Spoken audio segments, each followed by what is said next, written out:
14 рік, Революція Гідності, такі певні паралелі між історичним екскурсом, це колись було, наприклад, в козаків, ну і, власне, нашу з вами сучасність. Люди в кризу чекають лідера. Козаки – це не лише про шаблі, походи і свободу. Українці можуть сваритися між собою щодня, можуть не погоджуватися ні в чому, можуть не довіряти владі, сусідам, системі, майже всьому.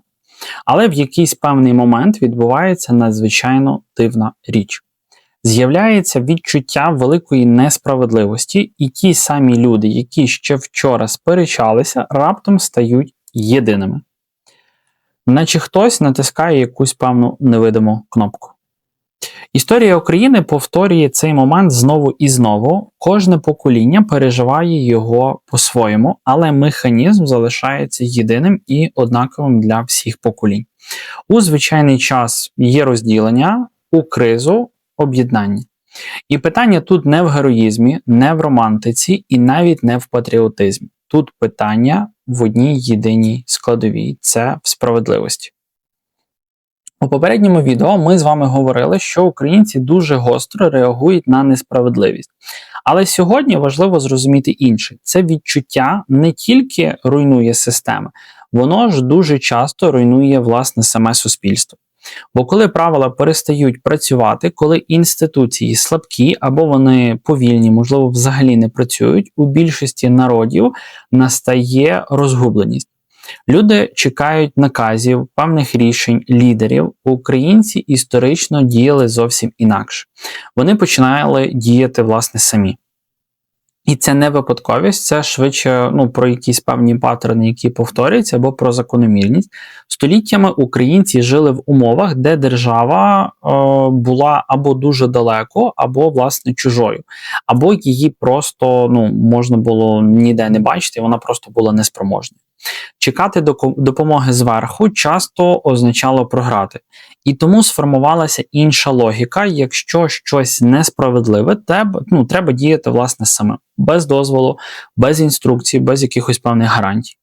І саме цей механізм став однією з головних причин, чому українське суспільство виявилося набагато живучішим, ніж здається на перший погляд. Подивімося з вами на історію. Імперії приходили і йшли з наших земель. Кордони змінювалися десятки разів, закони змінювалися швидше, ніж покоління людей. Але відчуття справедливості залишалося постійним певним орієнтиром. І тут важливо сказати річ, яку часто неправильно розуміють. Це не про те, що українці не поважають порядок, це про те, що порядок без справедливості ніколи не виглядав безпечно. Коли система не захищає, люди починають довіряти не законам, а, власне, одне одному. Так народжується горизонтальна сила суспільства. Саме тому в моменти великої кризи українці часто виглядають сильнішими, ніж, здається, на перший погляд, і ніж бувало в звичайні якісь мирні часи. Бо криза прибирає зайве, залишається просте питання, що правильно, а що ні. І коли відповідь очевидна, з'являється енергія, яка здатна змінювати реальність. Але є ще одна важлива річ. Багато хто думає, що це про великі історичні події, про війни, про революції, про героїв. Насправді все починається значно раніше, на рівні звичайного нашого з вами життя. Там, де людина бачить несправедливість у дрібницях, там, де формується звичка реагувати, там, де з'являється відчуття, якщо мовчати, стане набагато гірше. І саме з цього виростає здатність суспільства об'єднуватися в критичні моменти. Сьогодні ми розберемо, як це працювало в реальній історії, чому громада ставала сильнішою за владу, чому козаки створили систему, де авторитет потрібно було заслужити, чому українці так швидко самоорганізовуються, коли все навколо ламається. І головне, чому ця сила досі визначає час і визначає нас. Тому що справедливість для українців – це не просто якесь певне моральне слово, це механізм виживання. Далі найважливіше питання – як саме громада змінила державу там, де держава не працювала? І чому це стало фундаментом української самоідентичності? Щоб зрозуміти силу українського суспільства, потрібно подивитися не на столиці і не на наших минулих правителів чи сучасних. Потрібно подивитися вниз, туди, де формувалося реальне життя. Бо історично українці дуже рідко жили в умовах стабільної держави, яка могла повністю контролювати нашу з вами повсякденність. Влада змінювалася, імперії приходили й йшли, закони переписувалися, кордони рухалися. Але люди залишалися на місцях, і саме там, на рівні місцевої спільноти, виникла головна система виживання – це наша з вами громада.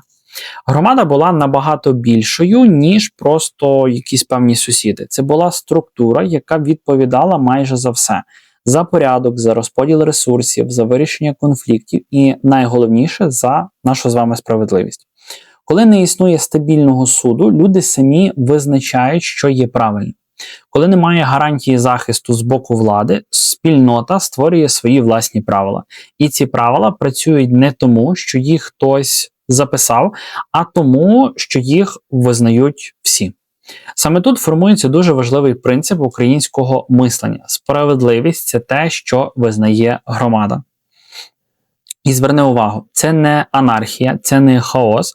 Навпаки, це дуже жорстка система контролю. У якійсь певній невеликій спільноті всі знають одне одного. Репутація має реальну вагу, людина не може довго діяти несправедливо, бо вона одразу втрачає довіру. Довіра стає валютою, за яку, власне кажучи, можна щось, так би мовити, купляти. І саме тому українські громади могли бути дуже стійкими, навіть без сильного і єдиного центру. Це пояснює дуже цікаву річ, яку ми бачимо з вами сьогодні. Українці можуть не довіряти великим інституціям, вони можуть не довіряти владі, але дуже швидко довіряють конкретним людям і конкретним персоналям. Якщо людина поводиться чесно, ми всі її підтримуємо. Якщо ні, від неї відвертаються всі майже миттєво. Ця модель прийшла саме з громади. Ще одна важлива риса – це є горизонтальність. У багатьох імперських системах влада йшла зверху вниз, є наказ, є виконання. У громадах працювала інша логіка. Рішення часто приймалися колективно або принаймні узгоджувалися між людьми. Це не означало, що всі були рівні, але це означало в свою чергу, що влада повинна була виглядати справедливою, інакше її переставали просто всі визнавати. І тут з'являється перший великий парадокс.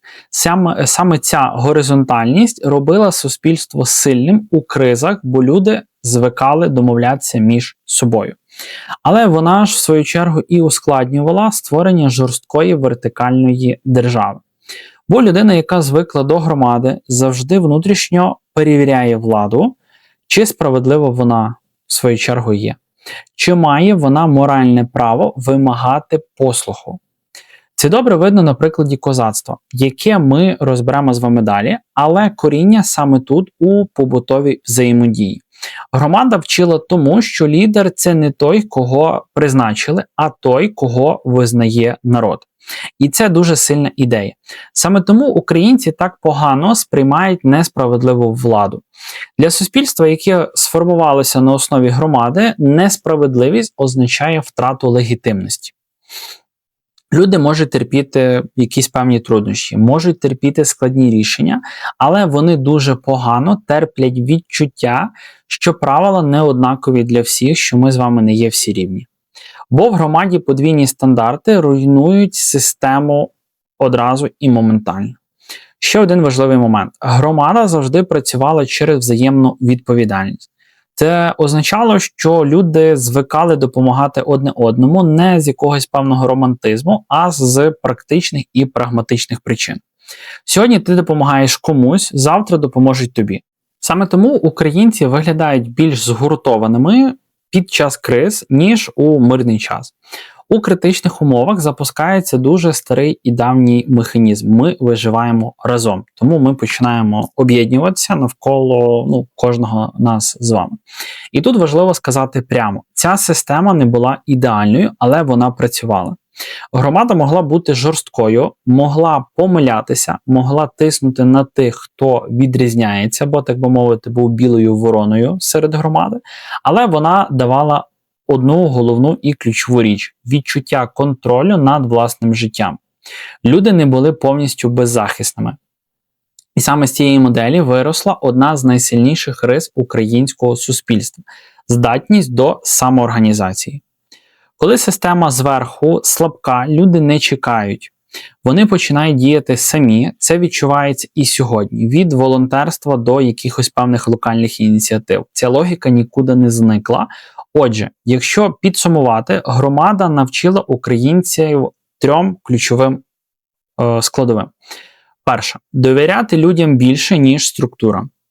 Друге. Оцінювати владу через справедливість. І третє. Діяти разом, коли ситуація стає критичною. І саме це стало фундаментом тієї сили, яку ми часто бачимо в переломні моменти нашої історії. Але справжній вибух цієї моделі стався тоді, коли з'явилася система, де справедливість і свобода стали офіційними правилами. Ми говоримо про козацтво, і саме там українська логіка справедливості вперше стала не просто побутовим правилом, а політичною моделлю. Якщо українська громада була фундаментом українського відчуття справедливості, то козацтво стало моментом, коли ця логіка вперше перетворилася на повноцінну модель нашого суспільства. І тут важливо одразу зняти такий, так би мовити, рожевий фільтр, рожеві окуляри. Ось козаки – це не лише про шаблі, походи і свободу. Насамперед це про спосіб організації людей, організації соціуму, які не довіряли традиційній владі і створили власні закони і власні правила. В більшості держав того часу влада будувалася зверху вниз. Народ підкоряється, правитель наказує, і ієрархія визначає місце кожного. На Січі логіка була іншою. Лідер не отримував владу раз і назавжди, його обирали, і, що найважливіше, його могли усунути в будь-який момент і за волею козаків, якщо він втрачав, власне, довіру козаків. Це дуже сильний сигнал. Влада була легітимною рівно доти, доки її вважали справедливою.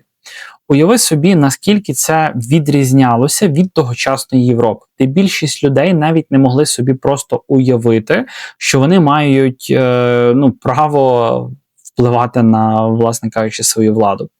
Для козаків це було нормально загалом. Рішення обговорювалися, авторитет потрібно було заслужити не статусом, а своїми діями. І це формувало дуже цікаву культуру відповідальності перед своєю спільнотою. Саме тут справедливість перестає бути лише моральним відчуттям і стає політичним принципом. Лідер сильний, поки справедливий. Лідер корисний, поки його визнають своїм. Лідер не є недоторканний. Це породжувало свободу, але разом із нею постійну, певну нестабільність. Бо система, де владу можна швидко змінити, дуже гнучка, але її складно бути, так би мовити, певною довгостроковою і її складно бути стабільною. І це один із головних українських парадоксів, які ми бачимо і сьогодні. Козацька модель була надзвичайно ефективною у війні, вона швидко мобілізувала людей, давала мотивацію, створювала відчуття рівності і особистої залученості і особистої участі. Люди боролися не тільки за наказом, вони відчували, що борються за справедливий порядок, у якому вони мають свій певний голос. І саме тому ця система була такою живучою. Але в свою чергу є і зовсім інакший її бік. Там, де свобода і справедливість стоять вище за жорстку дисципліну, завжди виникає ризик внутрішніх конфліктів. Різні групи мають різне уявлення про те, що є справедливим.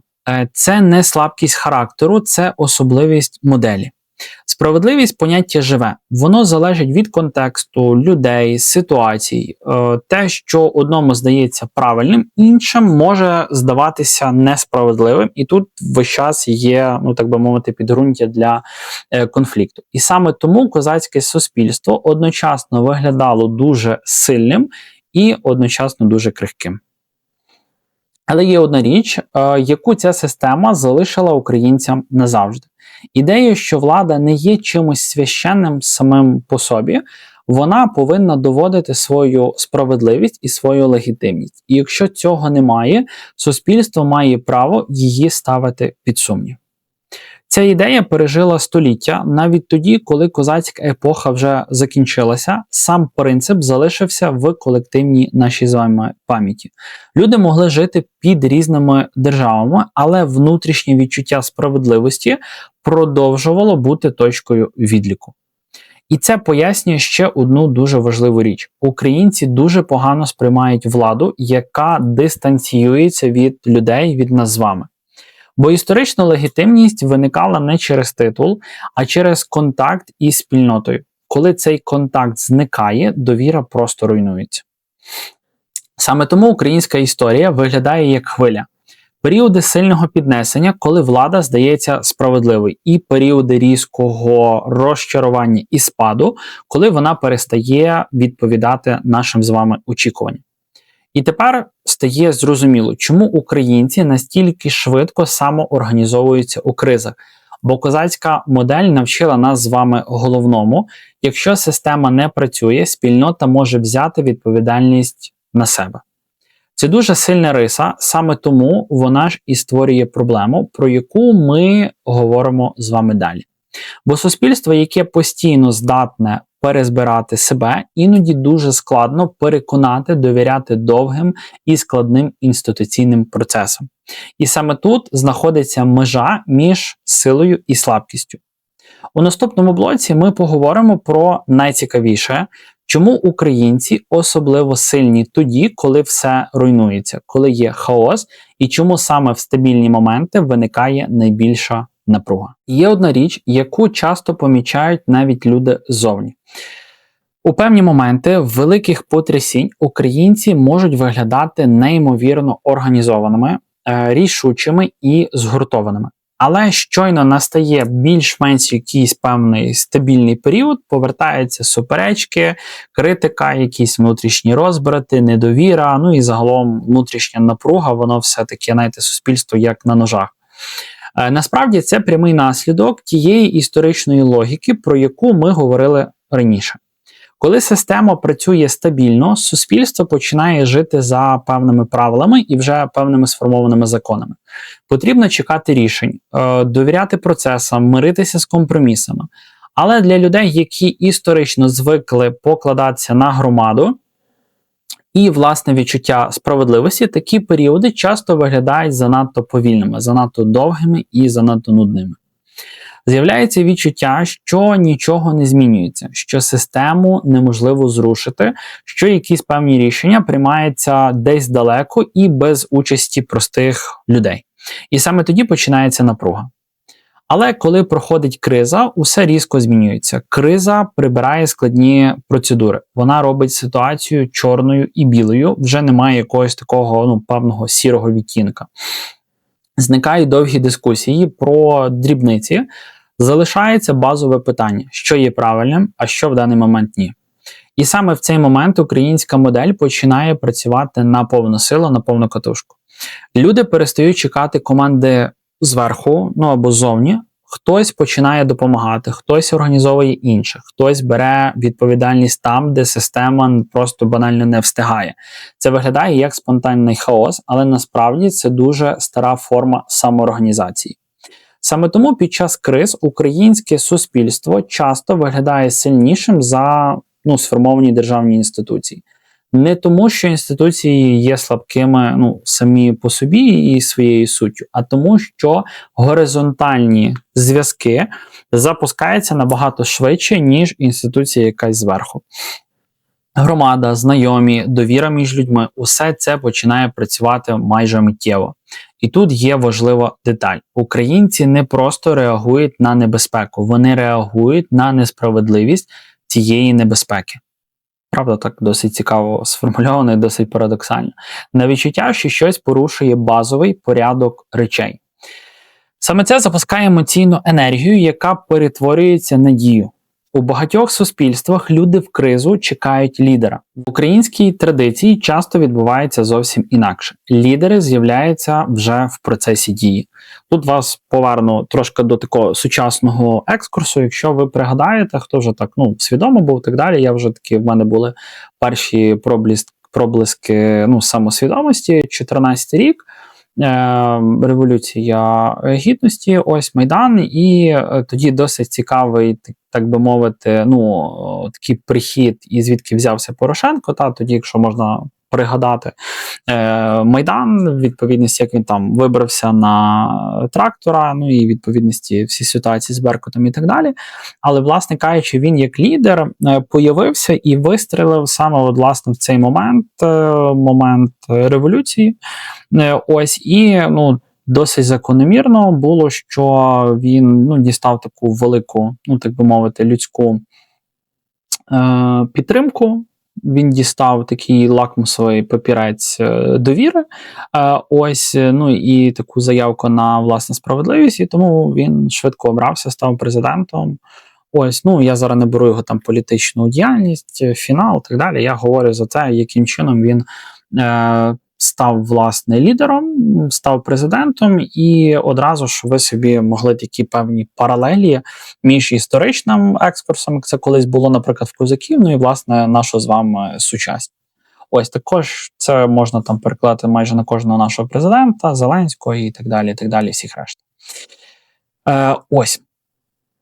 Ми повертаємося, власне, до історичних процесів і рухаємося далі. Спочатку люди рухаються самі, потім формується якась певна, так би мовити, структура. Це дуже важлива різниця. Ця модель має величезну силу, вона дозволяє швидко адаптуватися.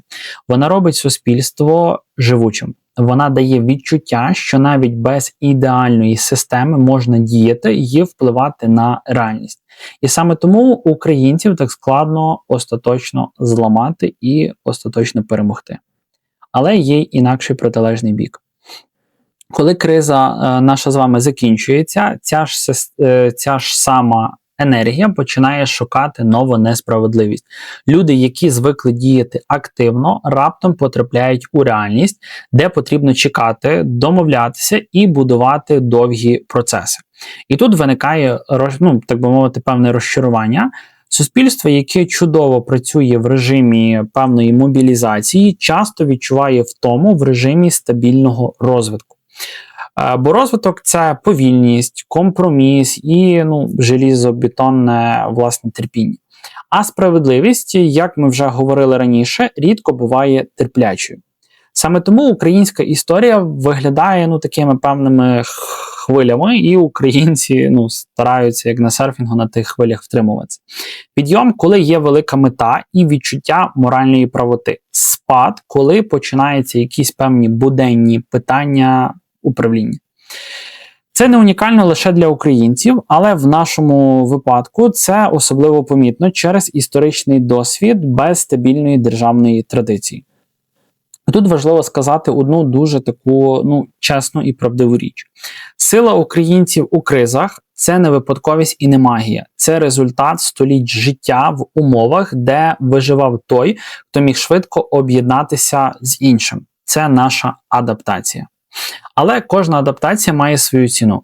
Там, де суспільство дуже сильне горизонтально, тобто мається на увазі один з одним, українець до українця, громада до громади, місто до міста і так далі. Завжди виникає напруга з вертикаллю влади. Це все те, що ми з вами можемо спостерігати всю нашу історію по сьогоднішній час. Бо вертикаль потребує стабільності і терпіння, а горизонталь живе енергією справедливості і дій. І саме на цій межі з'являється великий ключовий парадокс, який ми розберемо з вами далі. У наступному блоці ми підсумуємо все сказане і відповімо з вами на головне питання. Чому прагнення справедливості стало джерелом сили українського суспільства? І чому без нього ми були б зовсім інші з вами? Якщо озирнутися назад на все, що ми сьогодні з вами говорили, стає видно дуже цікаву картину. Прагнення справедливості, яке часто виглядає як проблема, насправді багато разів ставало головною причиною того, що українське суспільство виживало в період тотальних криз. Коли не було стабільної держави, громада створювала порядок сама. Коли влада втрачала довіру, з'являлися нові форми самоорганізації. Коли приходила криза, люди об'єднувалися швидше, ніж встигали зреагувати офіційні структури. І за всім цим стояло одне просте відчуття, що справедливість важливіша за формальність, що правильне важливіше за зручне, що люди мають право діяти, якщо система наша з вами не працює. Саме це створювало ту енергію, яку ми бачимо знову і знову в різні епохи.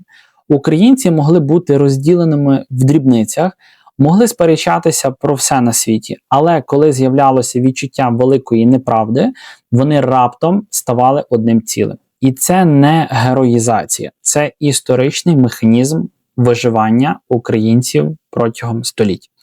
Є суспільства, які сильні завдяки дисципліні. Зокрема, можна як приклад, аналогію, напевно, найбільше привести німців. Якщо взяти і подивитися на всю історію німців, Першої, Другої світової, всі війни до того, які були, і як вони дуже, я б сказав, напевно, навіть фанатично відбудовують свою націю, свою країну, це справді варте пошани і похвали, які б в них перипетії, які в них би не були історичні складності. Так, якщо взяти історію Німеччини, тобто вони дуже довгий період часу були розділені на князівства різні, між різними теж імперіями, країнами і так далі.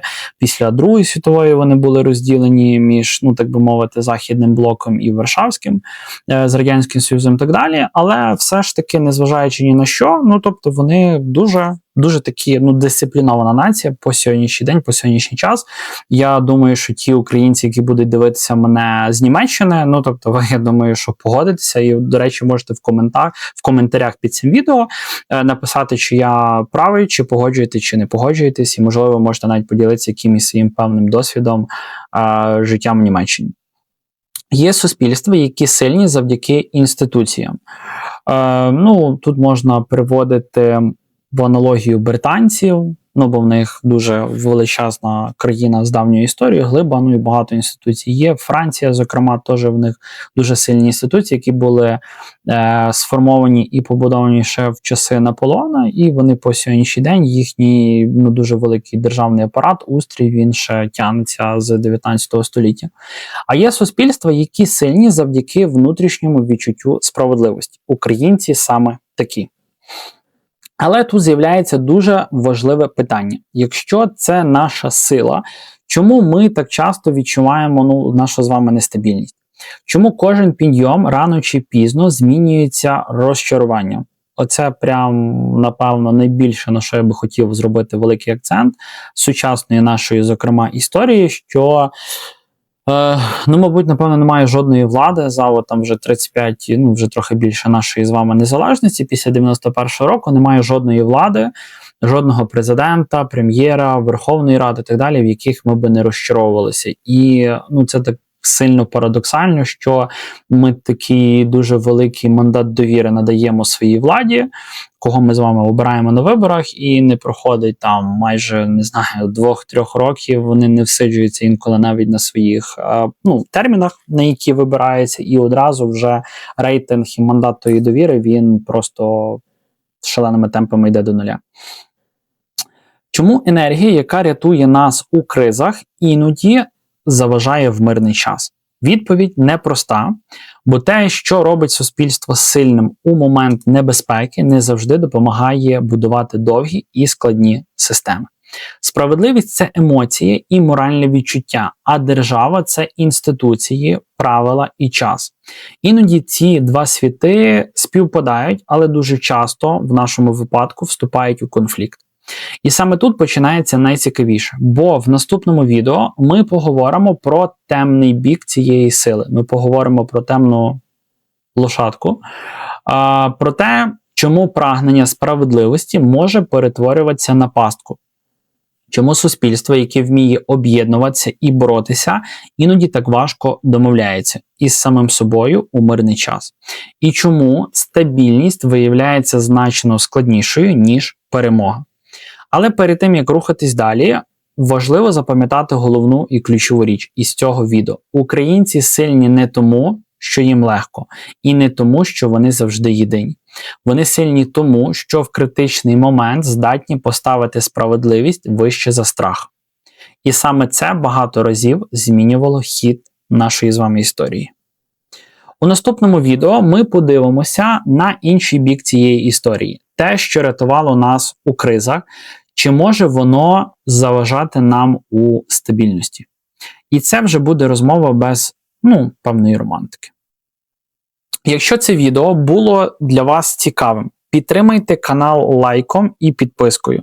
Попереду найскладніша і, можливо, найвідвертіша частина цієї розмови. Якщо ви не бачили перше відео цієї частини, закликаю повернутися після перегляду цього відео на мій канал і переглянути першу частину. У вас тут буде віконечко, де ви можете, власне, на це відео одразу перейти, тобто для, власне, спрощення. Якщо ви досиділи за переглядом цього відео до кінця, то сподіваюся, що воно вам сподобалось. Ви додатково можете залишити якийсь певний коментар під цим відео, поділитися своїм фідбеком, своєю думкою, якимись, можливо, роздумами, не знаю, згідні ви зі мною, не згідні і так далі, бо в своїх відео я завжди стараюся ділитися власними якимись певними думками, власними аналізами, якимись висвітлювати якісь гострі болючі теми, бо я досить довгий період часу задаюся питаннями, чому, є цікавий мем з Кравчуком, це вже було, чому це вже, власне кажучи, було, і чому те, що ми маємо в сьогоденні, воно повторюється, якщо ви берете якусь книжку історичну, її перегортаєте, дивитесь, що це вже реально справді було. Також, якщо ви хочете підтримати випуск нових відео, ви можете задонатити і підтримати фінансово канал.